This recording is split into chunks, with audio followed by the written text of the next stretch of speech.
Hey everyone, welcome to RK Study Info YouTube channel. UGC NET as well as Karnataka ಸೆಟ್ಗೆ ಯಾರ್ಯಾರು preparation ಮಾಡ್ತಾ ಇದ್ದೀರಾ, so ನಿಮಗೆಲ್ಲ already ಹೇಳಿದ ಹಾಗೆ ಪೇಪರ್ 1 ಗೆ ಸಂಬಂಧಪಟ್ಟಂತೆ ನಾವು ವಿಡಿಯೋಗಳನ್ನು ಅಪ್ಲೋಡ್ ಮಾಡ್ತಾ ಇದ್ದೇವೆ ಅಂತ ಹೇಳಿ. ಸೊ ಇವತ್ತಿನ ಒಂದು ವಿಡಿಯೋದಲ್ಲಿ ಪೇಪರ್ 1 ಟೀಚಿಂಗ್ ಆಪ್ಟಿಟ್ಯೂಡ್ ನಲ್ಲಿ ಬರುವಂತಹ ಬ್ಲೂಮ್ ಅವರ ಟ್ಯಾಕ್ಸಾನಮಿ, ಆಯ್ತಾ, ಬ್ಲೂಮ್ ಅವರ ಬೋಧನೆಯ ಉದ್ದೇಶಗಳ ವರ್ಗೀಕರಣ ಬಹಳ ಸಲ ಪರೀಕ್ಷೆಯಲ್ಲಿ ಕೇಳಿದ್ದಾರೆ. ಬರೀ ಕರ್ನಾಟಕ ಸೆಟ್ ಮತ್ತೆ UGC ನೆಟ್ ಅಲ್ಲಿ ಮಾತ್ರ ಅಲ್ಲ, ವೇರಿಯಸ್ ಎಕ್ಸಾಮ್ಸ್ ಗಳಲ್ಲಿ ಕೇಳ್ತಾರೆ. ಸಚ್ ಆಸ್ ಟೀಚಿಂಗ್ ಗೆ ಉಪಯೋಗವಾಗುವಂತಹ ಪರೀಕ್ಷೆಗಳು. ಎಕ್ಸಾಂಪಲ್ ನೋಡೋದಾದ್ರೆ ಕರ್ನಾಟಕ ಟೆಟ್ ಇರ್ಬೋದು, ಆಯ್ತಾ, ಸಿ-ಟೆಟ್ ಇರ್ಬೋದು, ಹಾಗೇನೆ ಇವನ್ BEd ಎಕ್ಸಾಮ್. ಸೊ ಇವೆಲ್ಲವುದ್ರಲ್ಲಿ ಬ್ಲೂಮ್ ಅವರ ವರ್ಗೀಕರಣವನ್ನ ಖಂಡಿತ ಕೇಳ್ತಾರೆ, ಇವನ್ ಕರ್ನಾಟಕ ಸೆಟ್ ಮತ್ತೆ UGC ನೆಟ್ ಅಲ್ಲಿನೂ. ಸೊ ಆ ಒಂದು ಕಾನ್ಸೆಪ್ಟ್ಸ್ ಗಳನ್ನ ನೀಟಾಗಿ ಅರ್ಥ ಮಾಡ್ಕೊಂಡ್ ಬರೋಣ. ನಮ್ಮ ಚಾನಲ್ ಮೊದಲೇ ಬಾರಿಗೆ ನೋಡ್ತಾ ಇದ್ರೆ ಹಾಗೆ ಸಬ್ಸ್ಕ್ರೈಬ್ ಮಾಡದೆ ನೋಡ್ತಾ ಇದ್ರೆ kindly do subscribe and click the bell icon and get latest updates.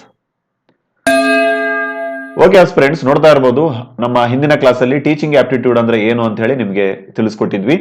So ಅದಕ್ಕಿಂತ ಮುಂಚೆ ಟೀಚಿಂಗ್ ಅಂದ್ರೆ ಏನು ಅಂತ ಹೇಳಿ ನಮ್ಮ ಹಳೆ ವಿಡಿಯೋದಲ್ಲಿ ನಿಮ್ಗೆ ಹೇಳಿದ್ವಿ. ಆ ವಿಡಿಯೋವನ್ನ ಯಾರು ನೋಡಿಲ್ಲ, ಇದೇ ವಿಡಿಯೋದ ಕಾಮೆಂಟ್ ಸೆಕ್ಷನ್ ಇಲ್ಲಿ ಹೋಗಿ ಫಸ್ಟ್ ಗೆ ಪಿನ್ ಮಾಡಿರ್ತೇವೆ ಪಾರ್ಟ್ 1, ಆಯ್ತಾ. ಸೊ ಇವತ್ತು ಪಾರ್ಟ್ 2 ಇದೆ. Let's begin. ಆದ್ರೂ ಒಂದ್ಸಲ ರಿವಿಷನ್ ಮಾಡ್ಕೊಂಡು ಮುಂದಕ್ಕೆ ಹೋಗೋಣ, ಬಿಕಾಸ್ ಆಯ್ತಾ, ಮುಂದೆ ಹೊಸ ಕಾನ್ಸೆಪ್ಟ್ ನ ಓದೋಕ್ಕಿಂತ ಮುಂಚೆ ಏನ್ ಓದಿದ್ರಿ ಅನ್ನೋದು ನಿಮ್ಗೆ ಲಿಂಕ್ ಇರ್ಬೇಕಲ್ವಾ, ಅದಕ್ಕೆ. ಸೊ ಹಳೆ ಕ್ಲಾಸಲ್ಲಿ ನಾವು ಟೀಚಿಂಗ್ ಅಂದ್ರೆ ಏನಂತ ಅರ್ಥ ಮಾಡ್ಕೊಂಡ್ ಬಂದಿದ್ವಿ. ಟೀಚಿಂಗ್ ಅಂದ್ರೆ ಏನಂತ ಕೇಳ್ತಾರ ಸರ್? ಹೌದು, ಟೀಚಿಂಗ್ ಅಂತಂದ್ರೆ ಕನ್ನಡದಲ್ಲಿ ಬೋಧನೆ ಅಂತ ಕರೀತಾರೆ. ಸೊ ಟೀಚಿಂಗ್ ಅಂದ್ರೆ, ಸೊ ಡೆಫಿನಿಷನ್ ನೋಡೋದಾದ್ರೆ, teaching is a process in which learners, teachers, curriculum ಮತ್ತೆ other variables are organised in a systematic way to attend predetermined goals. ಕನ್ನಡದಲ್ಲಿ ಹೇಳೋದಾಯ್ತು ಅಂತಂದ್ರೆ, ಶಿಕ್ಷಕರು ಇರ್ಬೋದು, ವಿದ್ಯಾರ್ಥಿ ಇರ್ಬೋದು, ಪಠ್ಯಕ್ರಮ ಇರ್ಬೋದು, ಬೇರೆ ಬೇರೆ ಪ್ರತಿ ಚಲಕಗಳು ಅಥವಾ ಪ್ರತಿ ವರ್ತಕಗಳು, ಇವೆಲ್ಲವನ್ನ ಸಿಸ್ಟಮೆಟಿಕ್ ಆಗಿ, ಆಯ್ತಾ, ವ್ಯವಸ್ಥಿತವಾಗಿ ನಾವು ಜೋಡಿಸಿರ್ತೇವೆ ಒಂದು ವ್ಯವಸ್ಥೆಯಲ್ಲಿ. ಯಾವುದನ್ನ ಪಡೆಯಲು? ಪೂರ್ವ ನಿರ್ಧಾರಿತ ಗುರಿಗಳನ್ನ ಪಡೆಯಲು. ಸರಿನಾ? ಎಕ್ಸಾಂಪಲ್ ನೋಡೋದಾಯ್ತು ಅಂತಂದ್ರೆ, ಈಗ ನೀವು ಯಾವ್ದಾದ್ರು ಒಂದು ಪಾಠವನ್ನ ಓದ್ತಾ ಇರ್ತೀರಾ, ಆಯ್ತಾ, ಯಾವ್ದಾದ್ರು ಒಂದು ಪಾಠವನ್ನ ನೀವು ಮಕ್ಕಳಿಗೆ ಹೇಳ್ತಾ ಇರ್ತೀರಾ. ಫಾರ್ ಎಕ್ಸಾಂಪಲ್ ಯಾವ್ದಾದ್ರು ಒಂದು ನ್ಯಾಷನಲ್ ಸಿಂಬಲ್ಸ್ ಬಗ್ಗೆ ಹೇಳ್ತಾ ಇರ್ತೀರಾ ಅಂತ ಅನ್ಕೊಳ್ಳಿ, ಆಯ್ತಾ, ದೇಶದ ಚಿಹ್ನೆಗಳ ಬಗ್ಗೆ ಹೇಳ್ತಾ ಇರ್ತೀರಾ ಅಂತ ಅನ್ಕೊಳ್ಳೋಣ. ಸೊ ಪಾಠವನ್ನ ಡೈರೆಕ್ಟ್ ಆಗಿ ಆರಂಭ ಮಾಡಿರಲ್ಲ, ಆಯ್ತಾ. ಪಾಠ 1 ನ್ಯಾಷನಲ್ ಸಿಂಬಲ್ಸ್ ಅಂತ ಡೈರೆಕ್ಟ್ ಪಾಠ ಆರಂಭ ಆಗಿರಲ್ಲ. ಪಾಠ ಆರಂಭಕ್ಕಿಂತ ಮುಂಚೆ ಇಲ್ಲಿ ಇಂಟ್ರಡಕ್ಷನ್ ಕೊಟ್ಟಿರ್ತಾರೆ. ಸೊ ಅದನ್ನ ಏನಂತ ಹೇಳ್ತಾರೆ ಇಲ್ಲಿ? ಉದ್ದೇಶಗಳು ಅಂತ ಹೇಳಿ ಹೇಳ್ತಾರೆ, ಆಯ್ತಾ. ಉದ್ದೇಶಗಳು ಅಥವಾ ಆಬ್ಜೆಕ್ಟಿವ್ಸ್ ಅಂತ ಹೇಳಿ ಇಂಗ್ಲಿಷ್ ಅಲ್ಲಿ ಹೇಳ್ತಾರೆ ಆಸ್ಪಿರೆಂಟ್ಸ್, ಸರಿನಾ. ಸೊ ಈ ಪಾಠವನ್ನು ಓದಿದ ನಂತರ ವಿದ್ಯಾರ್ಥಿಯು ಡ್ಯಾಶ್ ಅಂತ ಹೇಳಿ ಕೊಟ್ಟಿರ್ತಾರೆ. ಅಂದ್ರೆ ಹಿ ಕಮ್ಸ್ ಟು ನೋ ಅಥವಾ she comes to know about the national symbols. ಅವರಲ್ಲಿ ದೇಶಭಕ್ತಿಯ ಭಾವನೆ ಬೆಳೆಯುತ್ತೆ. ಈ ರೀತಿ ಎಲ್ಲ ಪಾಯಿಂಟ್ ಗಳನ್ನ ಕೊಟ್ಟಿರ್ತಾರೆ. ಸೊ ಇದನ್ನೇ ಏನಂತ ಕರೀತಾರೆ ಆಸ್ಪಿರೆಂಟ್ಸ್? ಪ್ರೀ ಡಿಟರ್ಮೈನ್ಡ್ ಗೋಲ್ಸ್ ಅಂತ ಕರೀತಾರೆ, PDG ಅಂತ ಹೇಳಿ ಕರೀತಾರೆ, ಕನ್ನಡದಲ್ಲಿ ಪೂರ್ವ ನಿರ್ಧಾರಿತ ಗುರಿಗಳು. ಸೊ ಇದನ್ನ ಸಾಧಿಸೋದಕ್ಕೆ, ಆಯ್ತಾ, ಇವೆಲ್ಲವುಗಳ ಭಾಗಿಯಾಗುವಿಕೆಗೆ ಏನಂತ ಕರೀತಾರೆ? ಟೀಚಿಂಗ್ ಅಂತ ಹೇಳಿ ಕರೀತಾರೆ, ಸರಿನಾ. ಐ ಹೋಪ್ ನಿಮ್ಗೆ ಅರ್ಥ ಇದೆ. ಅಂಡ್ ಎಜುಕೇಶನ್ ನ ಬಗ್ಗೆ ವೇರಿಯಸ್ ಎಜುಕೇಶನಿಸ್ಟ್ಗಳು ಇನ್ಕ್ಲೂಡಿಂಗ್ ನಮ್ಮ ಇಂಡಿಯಾದವರು ಆಸ್ ವೆಲ್ ಆಸ್ ಫಾರಿನರ್ಸ್ ಎಲ್ಲ ಥಿಯರೀಸ್ ಗಳನ್ನ ಕೊಟ್ಟಿದ್ರು. ಅದು ಆಯ್ತಾ, ನಿಮ್ಗೆ ಗೊತ್ತಾಗಿದೆ. ತುಂಬಾ ಇಂಪಾರ್ಟೆಂಟ್ ಯಾವ್ದಂತ ಹೇಳಿದ್ವಿ ಹಿಂದಿನ ಕ್ಲಾಸ್ ಅಲ್ಲಿ? ಮಹಾತ್ಮ ಗಾಂಧೀಜಿ ಅವ್ರದ್ದು. ಯಾಕೆ ನೋಡಿ, ಮೂಲ ಶಿಕ್ಷಣ ನಯಿ ತಾಲೀಮು ವರದಾ ಶಿಕ್ಷಣ ಯಾರು ಹೇಳಿರೋದು? ಮಹಾತ್ಮ ಗಾಂಧೀಜಿ ಅವರು ಹೇಳಿರೋದು, ಸರಿನಾ ಫ್ರೆಂಡ್ಸ್. ಸೊ ಅದ್ರ ಮೇಲೆ ಸಿಕ್ಕಾಪಟ್ಟೆ ಪ್ರಶ್ನೆಗಳು ಬರುತ್ತೆ. ಅಂಡ್ ಸರಿನಾ ಫ್ರೆಂಡ್ಸ್, ಇವತ್ತಿನ ಒಂದು ಕ್ಲಾಸಸ್ ಅಲ್ಲಿ ಅಬ್ಜೆಕ್ಟಿವ್ಸ್ ಆಫ್ ಟೀಚಿಂಗ್ ಏನಂತ ಹೇಳಿ ಅರ್ಥ ಮಾಡ್ಕೊಂಡ್ ಬರೋಣ. ಓಕೆ, ಅಬ್ಜೆಕ್ಟಿವ್ಸ್ ಆಫ್ ಟೀಚಿಂಗ್ ಅಥವಾ ಗೋಲ್ಸ್ ಆಫ್ ಟೀಚಿಂಗ್ ಅಂತ ಹೇಳಿ ಕರೀತಾರೆ. ಅಬ್ಜೆಕ್ಟಿವ್ಸ್ ಆಫ್ ಟೀಚಿಂಗ್ ಅಥವಾ ಗೋಲ್ಸ್ ಆಫ್ ಟೀಚಿಂಗ್ ಅಂತ ಹೇಳಿ ಇದನ್ನ ಕರೀತಾರೆ. ಸೊ ಗೋಲ್, ಆಯ್ತಾ, ಫುಟ್ಬಾಲ್ ಅಲ್ಲಿ ಏನ್ ಇಂಪಾರ್ಟೆಂಟ್ ಇರುತ್ತೆ? ಗೋಲ್ ಇಂಪಾರ್ಟೆಂಟ್ ಇರುತ್ತೆ, ಆಯ್ತಾ. ಇತ್ತೀಚೆಗೆ ಮ್ಯಾಚ್ ಆಯ್ತು, ವರ್ಲ್ಡ್ ಕಪ್ ಫೈನಲ್ ಆಯ್ತು between France as well as Argentina, ಸರಿನಾ ಫ್ರೆಂಡ್ಸ್. ಸೊ ಅವರ ಪ್ರಮುಖ ಉದ್ದೇಶ ಏನಾಗಿತ್ತು? ಪ್ರತಿಯೊಬ್ಬ ಆಟಗಾರರದ್ದು ಗೋಲ್. ಸೊ ನಮ್ಮ ಶಿಕ್ಷಣದ ಮುಖ್ಯ ಉದ್ದೇಶ ಏನು? ಗೋಲ್ ಅನ್ನು ಗಳಿಸೋದು. ಸರ್ ಇಲ್ಲಿನೂ ಫುಟ್ಬಾಲ್ ಮ್ಯಾಚ್ ಆಗುತ್ತಾ? ಇಲ್ಲಿ ಫುಟ್ಬಾಲ್ ಮ್ಯಾಚ್ ಆಗಲ್ಲ. ಪಾಠದಲ್ಲಿ, ಆಯ್ತಾ, ತರಗತಿಯಲ್ಲಿ ನೀವು ಮಾಡಬೇಕಾಗತ್ತೆ ಪಾಠವನ್ನ. ಸೊ ಬೋಧನೆಯ ಪ್ರಮುಖ ಉದ್ದೇಶಗಳು ಏನೇನು, ಪ್ರಮುಖ ಗೋಲ್ಗಳು ಏನೇನು ಅಂತ ನೋಡೋದಾದ್ರೆ, ಇಂಪಾರ್ಟಿಂಗ್ ದ ನಾಲೆಜ್, ಆಯ್ತಾ. ಮೊದಲನೇದಾಗಿ ನೋಡೋದಾದ್ರೆ imparting the knowledge. I try to teach in by language, ಆಯ್ತಾ, 2 ಭಾಷೆಯಲ್ಲಿ ಪ್ರಯತ್ನ ಮಾಡ್ತೇವೆ. ಸೊ ಕನ್ನಡದ ಅಭ್ಯರ್ಥಿಗಳು ಯಾರ್ಯಾರು ನೋಡ್ತಾ ಇದ್ದೀರಾ, ನಾವು ಏನ್ ಹೇಳ್ತೀವಿ ಅದನ್ನ ನೀವು ನೋಟ್ಸ್ ಮಾಡ್ಕೊಂಡ್ರೆ ನಿಮಗೆ ಅದೇ ನೋಟ್ಸ್ ಆಗುತ್ತೆ. ಓಕೆ, ಬೋಧನೆಯ ಉದ್ದೇಶಗಳು ಅಫಿಷಿಯಲ್ ಆಗಿ ನೋಡಿ, ಇಂಪಾರ್ಟಿಂಗ್ ದ ನಾಲೆಜ್. ಇದೆಲ್ಲ ಓದಿದ್ಮೇಲೆ ನೆಕ್ಸ್ಟ್ ಬ್ಲೂಮ್ ಬರ್ತಾರೆ, ಆಯ್ತಾ, ಡೋಂಟ್ ವರಿ. ಇಂಪಾರ್ಟಿಂಗ್ ಅಂತಂದ್ರೇನು? ಆಯ್ತಾ, ಪಡೆಯುವಿಕೆ ಅಂತ ಹೇಳಿ ಕರೀತಾರೆ. ಏನನ್ನ ಪಡಿತೀರಪ್ಪ ಇಲ್ಲಿ? ನಾಲೆಜ್ ಅನ್ನ ಪಡಿತೀರಾ. ಬೋಧನೆಯ ಮೊದಲ ಉದ್ದೇಶ ಏನು? ನಾಲೆಜ್ ನ ಪಡೆಯೋದು. ಎರಡನೇ ಉದ್ದೇಶ ಏನು ಅಂತ ಅರ್ಥ ಮಾಡ್ಕೊಳ್ಳೋದಾದ್ರೆ, bringing desirable social behavioural changes, ಆಯ್ತಾ. ಒಬ್ಬ ವ್ಯಕ್ತಿ ಇದ್ದಾನೆ ಅಂತಂದ್ರೆ, ಒಬ್ಬ ವಿದ್ಯಾರ್ಥಿ ಇದ್ದಾರೆ ಅಂತಂದ್ರೆ, ಅವರಲ್ಲಿ ಕೊನೆಯದಾಗಿ ಒಂದು ಗುರಿಯನ್ನ ಸಾಧಿಸ್ಬೇಕು. ನೀವು ಏನು? ಒಂದು ಬಿಹೇವಿಯರ್ ಚೇಂಜಸ್ ಅನ್ನ ಮಾಡಬೇಕಾಗತ್ತೆ, ಆಯ್ತಾ. ಒಂದು ಉತ್ತಮ ಸಮಾಜಕ್ಕಾಗಿ, ಅಂತ ಹೇಳಿ ಏನ್ ಬರುತ್ತೆ ಅದನ್ನ ನೀವು ಮಾಡಬೇಕಾಗುತ್ತೆ. You must change his behaviours as well as it should be a desirable. Third one sir, ಇದನ್ನ ಸುಮಾರು ಸಲ ಎಕ್ಸಾಮ್ ಅಲ್ಲಿ ಕೇಳಿದಾರೆ ನೋಡಿ. ಈ ಎರಡನೇ ಪಾಯಿಂಟ್ ಇದೆ ಅಲ್ವಾ, it is a very important. ಇದನ್ನ ಹಿಡ್ಕೋಬೇಕು ನೀವು, ಆಯ್ತಾ. ಏನಂತ ಕೇಳ್ತಾರೆ, ಆಯ್ತಾ, ಅಬ್ಜೆಕ್ಟಿವ್ಸ್ ಆಫ್ ಟೀಚಿಂಗ್ ಇನ್ಕ್ಲೂಡ್ಸ್ ಅಂತ ಕೇಳ್ತಾರೆ. ಬೋಧನೆಯ ಉದ್ದೇಶಗಳು ಇವನ್ನೆಲ್ಲ ಒಳಗೊಂಡಿದೆ. ನಂಬರ್ 1, ನಂಬರ್ 2, ನಂಬರ್ 3, ಆಯ್ತಾ. ಸೊ ಅದರಲ್ಲಿ ಬಿಹೇವಿಯರಲ್ ಚೇಂಜಸ್, ಆಯ್ತಾ, ಈ ವರ್ತನೆಯನ್ನ ಉತ್ತಮವಾಗಿ ಪರಿವರ್ತಿಸುವುದು ಬೋಧನೆಯ ಉದ್ದೇಶ ಆಗುತ್ತೆ. ಹಾಗೇನೆ ಮೂರನೇ ಒಂದು ಉದ್ದೇಶ ನೋಡೋದಾದ್ರೆ, it is an intellectual process. Intellectual ಅಂದ್ರೆ ಏನ್ ಸರ್, ಬುದ್ಧಿಗೆ ಸಂಬಂಧಪಟ್ಟಿದ್ದು. ಇಂಟೆಲೆಕ್ಚುಯಲ್ ಅಂತಂದ್ರೇನು, ಬೌದ್ಧಿಕ ಇನ್ ಕನ್ನಡ. ಇದು ಬೌದ್ಧಿಕ ಪ್ರಕ್ರಿಯೆ ಆಗಿದೆ. ಯಾವುದು, ಟೀಚಿಂಗ್ ಅನ್ನೋದು ಬೌದ್ಧಿಕ ಪ್ರಕ್ರಿಯೆ, ಸರಿನಾ. ಬಿಕಾಸ್ ಇಲ್ಲಿ ನೋಡಿ, ಇಂಟೆಲೆಕ್ಚುಯಲ್ ಅಂತಂದ್ರೆ ಅವರಿಗೆ ವೇರಿಯಸ್ ಸ್ಕಿಲ್ಗಳು ಡೆವಲಪ್ ಆಗುತ್ತೆ. ನೋಡಿ ನೆಕ್ಸ್ಟ್ ಪಾಯಿಂಟೇ ಅದಿದೆ, ಡೆವಲಪಿಂಗ್ ಸ್ಕಿಲ್. ಏನೇನು ಡೆವಲಪ್ ಆಗುತ್ತೆ ಅಂತ ನೋಡೋದಾದ್ರೆ, ಕಮ್ಯುನಿಕೇಶನ್ ಸ್ಕಿಲ್ ಡೆವಲಪ್ ಆಗುತ್ತೆ ಇಲ್ಲಿ ಆ ವಿದ್ಯಾರ್ಥಿಗೆ. ಕಮ್ಯುನಿಕೇಶನ್ ಸ್ಕಿಲ್ ಕನ್ನಡದಲ್ಲಿ ಹೇಳೋದಾಯ್ತು ಅಂತಂದ್ರೆ ಸಂವಹನ, ಆಯ್ತಾ, ಸಂವಹನ ಕೌಶಲ್ಯ ಡೆವಲಪ್ ಆಗುತ್ತೆ ಅಲ್ಲಿ. ಹಾಗೇನೆ ಕ್ರಿಟಿಕಲ್ ಥಿಂಕಿಂಗ್, ತಾರ್ಕಿಕರಿಸುವಿಕೆ ಬೆಳವಣಿಗೆ ಆಗುತ್ತೆ ಅಲ್ಲಿ, ತಾರ್ಕಿಕರಿಸುವಿಕೆ. ಅಂಡ್ ಪ್ರತಿಯೊಂದನ್ನ ಕ್ವಶನ್ ಮಾಡುವಂತಹ ಮನೋಭಾವನೆ ಬೆಳೆಯುತ್ತೆ, ಸರಿನಾ. ಸೊ ಇವೆಲ್ಲ ಏನು ಸ್ಕಿಲ್ಗಳು ಅಂತ ಹೇಳಿ ಕರೀತಾರೆ, ಸರಿನಾ. ಅದನ್ನು ಬೋಧನೆಯ ಉದ್ದೇಶ. ಹಾಗೇನೆ it make social and efficient member of society. ಹೌದು, ಆಯ್ತಾ. ಟೀಚಿಂಗ್ ನ ಪ್ರಮುಖ ಉದ್ದೇಶಗಳಲ್ಲಿ ಇದನ್ನು ಸಹ ಒಂದು. ಒಬ್ಬ ವಿದ್ಯಾರ್ಥಿ ಇದ್ದಾರೆ ಅಥವಾ ಇದ್ದಾಳೆ ಅಂತಂದ್ರೆ, ಸೊ ಅವರಲ್ಲಿ ನೀವು ಏನ್ ಚೇಂಜಸ್ ಮಾಡಬೇಕು, ಫೈನಲಿ ಸೋಷಿಯಲ್ ಮತ್ತೆ ಎಫಿಷಿಯಂಟ್ ಮೆಂಬರ್, ಸಮಾಜದಲ್ಲಿ ಒಬ್ಬ ದಕ್ಷ ಮೆಂಬರ್ ಆಗಿ ಅವ್ರನ್ನ ನೀವು ಮಾರ್ಪಡಿಸ್ಬೇಕು, ಸರಿನಾ. ಬರೀ ಪಾಠ ಮಾಡಿ ಹೋಗೋದಲ್ಲ, ಅವ್ರನ್ನ you must make them a efficient person in the society, ಸರಿನಾ ಫ್ರೆಂಡ್ಸ್. ಹೋಪ್ ನಿಮ್ಗೆಲ್ಲ ಅರ್ಥ ಆಗಿದೆ. ಸೊ ಅಬ್ಜೆಕ್ಟಿವ್ಸ್ ಅಥವಾ ಗೋಲ್ಸ್ ಆಫ್ ಟೀಚಿಂಗ್ ಅಲ್ಲಿ ನಾಲೆಜ್ ಅನ್ನ ಆ ವಿದ್ಯಾರ್ಥಿ ಕೊಡೋದು ವೆರಿ ಇಂಪಾರ್ಟೆಂಟ್ ಆಗುತ್ತೆ. ಎರಡನೇದು ವರ್ತನೆಯನ್ನ ಬದಲಾವಣೆ ಮಾಡೋದು. ಮೂರನೇದು ಕೌಶಲ್ಯಗಳನ್ನ ಬಳಸೋದು ಅಥವಾ ಬೌದ್ಧಿಕ ಪ್ರಕ್ರಿಯೆಗಳನ್ನ ಕೌಶಲ್ಯಗಳನ್ನ ಬೆಳೆಸೋದು. ಹಾಗೇನೆ ಫ್ರೆಂಡ್ಸ್, ಫೈನಲಿ ಸಮಾಜಕ್ಕೆ ಉತ್ತಮವಾಗಿರುವಂತ ವ್ಯಕ್ತಿಯನ್ನ ಮಾಡುವುದು, ಸರಿನಾ. ಸೊ ಇವೆಲ್ಲ ಏನಾಗುತ್ತೆ, ಅಬ್ಜೆಕ್ಟಿವ್ಸ್ ಆಫ್ ಟೀಚಿಂಗ್ ಆಗುತ್ತೆ. ಓಕೆ ಫ್ರೆಂಡ್ಸ್, ಈಗ ನೋಡೋಣ ನೇಚರ್ ಆಫ್ ಟೀಚಿಂಗ್, ಆಯ್ತಾ. ನೇಚರ್ ಆಫ್ ಟೀಚಿಂಗ್, ನೇಚರ್ ಅಂದ್ರೆ ಏನ್ ಸರ್, ಕಾಡ. ಓಕೆ, ಕಾಡಲ್ಲ ಇಲ್ಲಿ. ನೇಚರ್ ಅಂತಂದ್ರೆ ಸ್ವಭಾವಗಳು ಅಥವಾ ಕನ್ನಡದಲ್ಲಿ ಸ್ವರೂಪಗಳು ಅಂತ ಹೇಳಿ ಹೇಳ್ತಾರೆ. ಸ್ವರೂಪಗಳು, ಸರಿನಾ. ಸ್ವರೂಪ ಏನ್ ಸರ್ ಸ್ವರೂಪ ಅಂದ್ರೆ, ಫಾರ್ ಎಕ್ಸಾಂಪಲ್ ನೋಡಿ, ಈಗ ನಿಮಗೆ ಓಕೆ, ಈಗ ಒಂದು ಆನೆ ಅಂದ್ರೆ ಏನಪ್ಪಾ ಅಂತ ಕೇಳ್ತೀವಿ ನಾವು, ಆಯ್ತಾ. ವಾಟ್ ಈಸ್ ಆನ್ ಎಲಿಫೆಂಟ್ ಅಂತ ಕೇಳ್ತೀವಿ. ನೀವು ಹೇಳ್ತೀರಾ ಅದಕ್ಕೆ 4 ಕಾಲು ಇರುತ್ತೆ, ಬ್ಲಾಕ್ ಕಲರ್ ಇರುತ್ತೆ, ಸರಿನಾ. ಉದ್ದನಾಗಿರುವಂತ ಒಂದು ಟ್ರಂಕ್ ಅಥವಾ ಸೊಂಡಿಲು ಇರುತ್ತೆ, ಸರಿನಾ. ದೊಡ್ಡ ದೊಡ್ಡ ಕಿವಿಗಳಿರ್ತವೆ. ಅದೇನದು ಸ್ವರೂಪ, ನೇಚರ್ ಅಂತ ಹೇಳಿ ಕರೀತಾರೆ. ಅಂದ್ರೆ ನೀವು ಹೆಂಗ್ ಕಾಣುತ್ತೆ ಅಂತ ಹೇಳ್ತಿರಲ್ವಾ, ಸೊ ಅದನ್ನ ಏನಂತ ಹೇಳ್ತಾರೆ, ನೇಚರ್ ಅಂತ ಹೇಳ್ತಾರೆ. ಸೊ ಟೀಚಿಂಗ್ ನೇಚರ್ ಇದೆನಾ ಸರ್, 100% ಟೀಚಿಂಗ್ ಸ್ವರೂಪಗಳು ಇದಾವೆ, ಆಯ್ತಾ. ಸೊ ಟೀಚಿಂಗ್ ನೋಡೋದಕ್ಕೆ ಹೆಂಗ್ ಕಾಣುತ್ತೆ ನೋಡಿ, ಇಲ್ಲಿದೆ ನೋಡಿ, 6 ರೀತಿಯಿಂದ ಕಾಣುತ್ತೆ ಅದು, ಸರಿನಾ. ಬೋಧನೆಯ ಸ್ವರೂಪಗಳು ಇನ್ ಕನ್ನಡ. ಫಸ್ಟ್ ಒನ್ ಫ್ರೆಂಡ್ಸ್ ನೋಡ್ತಾ ಇರಬಹುದು, ಟೀಚಿಂಗ್ ಇಸ್ ಅ ಪ್ರೊಫೆಷನ್ ಅಂತೆ, ಆಯ್ತಾ. ಟೀಚಿಂಗ್ ಅನ್ನೋದು ಏನು, ಒಂದು ಪವಿತ್ರವಾಗಿರುವಂತ ಪ್ರೊಫೆಷನ್. ಏನಿದು ಪ್ರೊಫೆಷನ್ ಅಂದ್ರೆ, ಕನ್ನಡದಲ್ಲಿ ಪ್ರೊಫೆಷನ್ ಅಂತಂದ್ರೆ ವೃತ್ತಿ ಅಂತ ಹೇಳಿ ಕರಿತೀವಿ ನಾವು, ಆಯ್ತಾ. ವೃತ್ತಿ ಅಥವಾ ಕೆಲಸ ಅಥವಾ ಕಾಯಕ, ವಾಟ್ ಎವರ್, ಆಯ್ತಾ. ಸೊ ಇದು ಕೆಲಸನಾ ಸರ್, ಹೌದು, ಆಯ್ತಾ. ನೋಡಿ, ಒಬ್ಬ ವಿದ್ಯಾರ್ಥಿ ಇರ್ತಾರೆ, ನಿಮ್ಮ ಹತ್ರ ಓದಿ ನಾಳೆ ದೊಡ್ಡವರಾಗಿ ಏನಾದ್ರು ಸಾಧನೆ ಮಾಡಿದಾನೆ ಅಥವಾ ಬೇರೆ ಒಂದು ಕೆಲಸ ಮಾಡ್ತಾ ಇದ್ದಾನೆ ಅಂತಂದ್ರೆ ಅದರ ರೂಟ್ ಎಲ್ಲಿರುತ್ತೆ, ಟೀಚಿಂಗ್ ಆಗಿರುತ್ತೆ. ಸೊ ಟೀಚಿಂಗ್ ನ ಮಾಡೋರು ಯಾರು, ಟೀಚರ್ ಅಥವಾ professor. So teaching is a profession ಆಗುತ್ತೆ ಇಲ್ಲಿ, ಆಯ್ತಾ. ಯಾಕಂದ್ರೆ ಇಲ್ಲಿ ನೋಡೋದಾದ್ರೆ, teacher is the person who works with the student to help them to achieve the knowledge, ಆಯ್ತಾ. ನಾಲೆಜ್ ನ ಗಳಿಸ್ಕೊಳ್ಳಕ್ಕೆ ಅಥವಾ ಕಾಂಪಿಟೆನ್ಸ್ ಅಂತ ಹೇಳ್ತಾರೆ, ಸ್ಪರ್ಧಾತ್ಮಕ ಮನೋಭಾವನೆ ಇರ್ಬೋದು, ವರ್ಚ್ಯೂಸ್ ವೆರಿ ಇಂಪಾರ್ಟೆಂಟ್, ಆಯ್ತಾ. ಸಮಾಜದಲ್ಲಿ ಕೆಲವೊಂದು ಎಥಿಕ್ಸ್ ಗಳು ಬೇಕಾಗುತ್ತೆ. ಸೊ ಎಲ್ಲವನ್ನ ಬೆಳೆಸುವಂತ ಕೆಲಸ ಟೀಚರ್ ಮಾಡ್ತಾ ಇರ್ತಾರೆ. ಸೊ ಹಾಗಾಗಿ friends, teaching is a profession ಅಂತ ಕರೀತಾರೆ. ಹಾಗೇನೆ it is a mother of all professions, ಸರಿನಾ. ಓಕೆ, ಎರಡನೇದು ಏನಂತ ನೋಡೋದಾದ್ರೆ, teaching is a science as well as an art ಅಂತೆ. ಸೊ ಟೀಚಿಂಗ್ ಅನ್ನೋದು ಒಂದು ಕಲೆ ಮತ್ತೆ ಟೀಚಿಂಗ್ ಅನ್ನೋದು ಒಂದು ಸೈನ್ಸ್ ಆಗಿರುತ್ತೆ. ಯಾವ ರೀತಿ ಅಂತ ನೋಡೋದಾದ್ರೆ ನೋಡಿ, ನೀವೇನ್ ಟೀಚಿಂಗ್ ಮಾಡಿರ್ತೀರಲ್ವಾ, ಅದನ್ನ ಏನ್ ಮಾಡ್ಬೋದು, ನೀವು ಇವ್ಯಾಲ್ಯೂಯೇಟ್ ಮಾಡಬಹುದಾಗಿದೆ.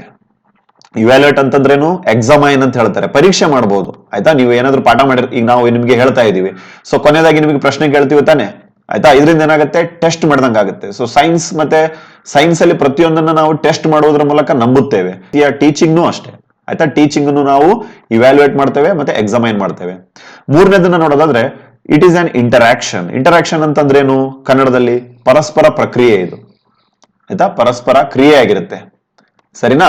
ಯಾವುದು, ಟೀಚಿಂಗ್ ಅನ್ನೋದು. ಈಗ ನಾವು ನಿಮ್ಗೆ ಪಾಠ ಹೇಳ್ತಾ ಇದೀವಿ, ನೀವೇನ್ ಮಾಡ್ತಾ ಇರ್ತೀರ, ಕೇರ್ಫುಲ್ ಆಗಿ ಕೇಳಿಸ್ಕೊಂತೀರಾ, ನೋಟ್ಸ್ ಮಾಡ್ತೀರಾ. ಸೊ ಇದನ್ನೇ ಏನಂತ ಹೇಳ್ತಾರೆ, ಇಂಟರಾಕ್ಷನ್. ಅಥವಾ ಪ್ರಶ್ನೆ ಕೇಳಿದಾಗ ಆನ್ಸರ್ ಮಾಡ್ತೀರಾ, ಸರಿನಾ ಫ್ರೆಂಡ್ಸ್. ಸೊ ಅದನ್ನೆಲ್ಲ ಅವನೇನಂತ ಹೇಳ್ತಾರೆ, ಇಂಟರಾಕ್ಷನ್. ಹಾಗೇನೆ friends, it is a dynamic process. ಏನ್ ಸರ್ ಇದು ಡೈನಾಮಿಕ್ ಅಂದ್ರೆ? ಡೈನಾಮಿಕ್ ಅಂತಂದ್ರೆ ಚಲನಶೀಲ, ಆಯ್ತಾ, ಚಲನಶೀಲ.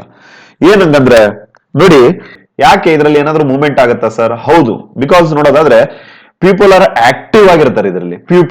ಪ್ಯೂಪಿಲ್ ಅಂದ್ರೆ ಯಾರು? ವಿದ್ಯಾರ್ಥಿಗಳು ಏನಾಗಿರ್ತಾರೆ, ನೀವು ಪಾಠ ಮಾಡುವಾಗ ಬಹಳ active in what they are learning, ಆಯ್ತಾ. ಪ್ಯೂಪಿಲ್ಗಳು ಆಕ್ಟಿವ್ ಆಗಿರ್ತಾರಂತೆ, ಅಂಡ್ ಅವ್ರು ಏನ್ ಮಾಡ್ತಾ ಇದಾರೆ ಅಥವಾ ನೀವೇನ್ ಮಾಡ್ತಾ ಇದಾರೆ ಅನ್ನೋದನ್ನ ಬಹಳ ಅಬ್ಸರ್ವ್ ಮಾಡ್ತಾ ಇರ್ತಾರೆ, ಅಂಡ್ ಕಲಿಕೆ ಆಗುತ್ತೆ ಇಲ್ಲಿ, ಸರಿನಾ. ಸೊ ಪ್ರತಿಯೊಂದು ಏನಾಗಿದೆ ಇಲ್ಲಿ ಮೂವ್ಮೆಂಟ್ ಇದೆ ನೋಡಿ, ಸರಿನಾ. ಹಾಗೇನೆ ಅಷ್ಟೇ ಅಲ್ಲ, ಮಲ್ಟಿ ಸೆನ್ಸರಿ, ಆಯ್ತಾ, ಮಲ್ಟಿ ಸೆನ್ಸಾರ್ಸ್ ಏನಿರ್ತವೆ ಆಕ್ಟಿವ್ ಆಗಿರ್ತವೆ ಈ ಟೈಮಲ್ಲಿ, ಆಯ್ತಾ. ಸೆನ್ಸ್ ಆರ್ಗನ್ಸ್ ಅಂತಂದ್ರೆ ಜ್ಞಾನೇಂದ್ರಿಯಗಳು, ಆಯ್ತಾ. ಜ್ಞಾನೇಂದ್ರಿಯಗಳು ಏನಿರ್ತವೆ ಬಹಳ ಬಹಳ ಆಕ್ಟಿವ್ ಆಗಿರ್ತವೆ. ಹಾಗೇನೆ ಕೊಲಾಬರೇಟಿವ್ ವ್ಯವಸ್ಥೆ ಇರುತ್ತೆ ಇಲ್ಲಿ. ಕೊಲಾಬರೇಟಿವ್ ಅಂತಂದ್ರೇನು, ಆಯ್ತಾ, ಕೊಲಾಬರೇಟಿವ್ ಅಂತಂದ್ರೇನು? ಸಹಕಾರ ಇರುತ್ತೆ ಇಲ್ಲಿ, ವಿದ್ಯಾರ್ಥಿಗಳ ನಡುವೆ ಸಹಕಾರ ಇರುತ್ತೆ. ಹಾಗೇನೆ ಕೈನೆಸ್ಥೆಟಿಕ್ ಲರ್ನಿಂಗ್ ಇರುತ್ತೆ. ಕೈನೆಸ್ಥೆಟಿಕ್ ಲರ್ನಿಂಗ್ ಅಂತಂದ್ರೆ ಏನ್ ಸರ್? ಕೈನೆಸ್ಥೆಟಿಕ್ ಲರ್ನಿಂಗ್ ಅಂತಂದ್ರೆ ಚಲನೆ. ವಿದ್ಯಾರ್ಥಿಗೆ ಏನ್ ಹೇಳ್ತಾರೆ ಅದನ್ನ ಮಾಡ್ತಾರೆ. ಪ್ರಯೋಗ ಮಾಡ್ತಾರೆ, ಆಯ್ತಾ. ಸಹಕಾರ ಮಾಡ್ತಾರೆ. ಹಾಗೇನೆ ಜ್ಞಾನಗಳನ್ನ ಗಳಿಸ್ಕೋಬೇಕಾ, ಜ್ಞಾನೇಂದ್ರಿಯಗಳನ್ನ ಬಳಸ್ಕೊಂಡು ಜ್ಞಾನವನ್ನು ಗಳಿಸ್ಕೊಂತಾರೆ. ಸೊ ಹಾಗಾಗಿ ಟೀಚಿಂಗ್ ಇಸ್ ಅ ಡೈನಾಮಿಕ್. ಹಾಗೇನೆ it is an intellectual process. ಹೌದು, ಟೀಚಿಂಗ್ ಅನ್ನೋದು ಏನಾಗಿರುತ್ತೆ? ಒಂದು ಬೌದ್ಧಿಕತೆಗೆ ಸಂಬಂಧಪಟ್ಟಂತಹ ಪ್ರೋಸೆಸ್ ಆಗಿದೆ. ಇಂಟೆಲೆಕ್ಚುಯಲ್, ಬುದ್ಧಿಗೆ ಸಂಬಂಧಪಟ್ಟದ್ದು. ಸೊ ಇದರಲ್ಲಿ ಏನೇನ್ ಮಾಡ್ತಾರೆ ವಿದ್ಯಾರ್ಥಿ? ಲರ್ನಿಂಗ್ ಮಾಡ್ತಾರೆ, ಸರಿನಾ. ಎಂಗೇಜ್ ಆಗ್ತಾರೆ. ಎಂಗೇಜ್ ಅಂತಂದ್ರೆ ಚಟುವಟಿಕೆಗಳಲ್ಲಿ ತೊಡಸ್ಕೊಳ್ತಾರೆ, ಆಯ್ತಾ. ಫಾರ್ ಎಕ್ಸಾಂಪಲ್, ಯಾವ್ದಾದ್ರು ಒಂದು ಸೈನ್ಸ್ ಪ್ರಾಜೆಕ್ಟ್ ಇದೆ, ಮ್ಯಾಥ್ಸ್ ಪ್ರಾಜೆಕ್ಟ್ ಇದೆ, ಆಯ್ತಾ, ಅಥವಾ ಕನ್ನಡ ಯಾವ್ದೋ ಒಂದು ಪದ್ಯ ಇದೆ ಅಂತಂದ್ರೆ ಸಾಮೂಹಿಕವಾಗಿ ಹಾಡ್ತಾರೆ. ಸೊ ಅದನ್ನೇನಂತ ಕರೀತಾರೆ? ಇಂಟೆಲೆಕ್ಚುಯಲ್ ಪ್ರೋಸೆಸ್ ಅಂತ ಹೇಳಿ ಕರೀತಾರೆ, ಆಯ್ತಾ. ಹಾಗೇನೆ ಅವರಿಗೆ ಒಂದು ಪ್ರವೋಕ್ ಆಗುತ್ತೆ. ಪ್ರವೋಕ್ ಅಂದ್ರೆ ಏನು? ಪ್ರವೋಕ್ ಅಂತಂದ್ರೆ ಅವರ ಮನಸ್ಸು ತುಡಿತಾ ಇರುತ್ತೆ ಒಂದು, ಆಯ್ತಾ. ಎಲ್ಲವನ್ನ ಸಲೀಸಾಗಿ ಒಪ್ಕೊಳ್ಳಲ್ಲ, ಚಾಲೆಂಜ್, ಕ್ವಶನ್ ಮಾಡುವಂತಹ ಮನೋಭಾವನೆ ಬರುತ್ತೆ ಅದರಲ್ಲಿ, ಸರಿನಾ. ಹಾಗೇನೆ ಥಿಂಕ್ ಮಾಡ್ತಾರೆ. ಥಿಂಕ್ ಅಂದ್ರೇನು? ಯೋಚಿಸುವುದು, ಚಿಂತೆ ಮಾಡೋದಲ್ಲ, ಸರಿನಾ. ಸೊ ಇವೆಲ್ಲವೂ ಬರ್ತಾವೆ ನೋಡಿ. ಅಂಡರ್ಸ್ಟ್ಯಾಂಡಿಂಗ್ ಆಗುತ್ತೆ, ಹಾಗೇನೆ ಅಂಡರ್ಸ್ಟ್ಯಾಂಡಿಂಗ್. ಸೊ ಹಾಗಾಗಿ it is on intellectual process. ಇದೊಂದು ಬೌದ್ಧಿಕತೆಗೆ ಸಂಬಂಧಪಟ್ಟಂತಹ ಪ್ರಕ್ರಿಯೆ. ಯಾವುದು? ಟೀಚಿಂಗ್ ಅನ್ನೋದು.